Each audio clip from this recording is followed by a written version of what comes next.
Все пак аз дни по-късно разбирам, че той има интимен контакт с друга участничка от предаването, което...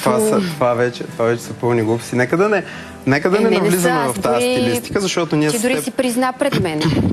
Да, признах си. Пак казвам, не очаквам да си признаеш, но поне застани за действията. Последно признал ли си или не си признал? Да, абсолютно, но това е след като ние сме приключили... Аз не мога да не попитам за коя участничка става въпрос. Няма значение. Сега за Симона.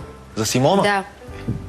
Така, мисля, че не се намираме в как беше новажалото предаване. Чакай, тя Симона май не те харесваше, как така? Най-вероятно да, виж, аз сега очаквам всичко да се измисли, за да излязат от положение, но няма как да стане така или иначе спокойно. Аз нямам нужда да излизам от каквото и да било положение, защото аз съм свободен човек и мога да правя каквото си искам. Това е човек, който в социалните мрежи промотира позитивизъм, как трябва да помагаме на другите, да бъдем добри, да не нараняваме околните.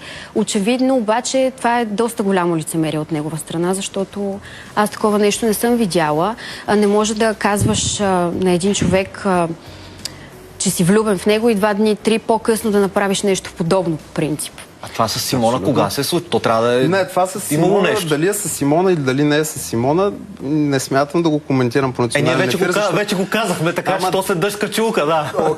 Пак казвам, там трябваше да присъствам и аз, защото то по негова молба, аз обаче не отидох заради компанията. Това са стари неща, тя информацията вече не е такава, само да ти кажа. При теб за 2 дни се случват много катаклизми, не знам как да го определя, но аз ако кажа на някой, че имам чувства към него и само той ме интересува, след 2 дни сигурно няма да имам такава постъпка.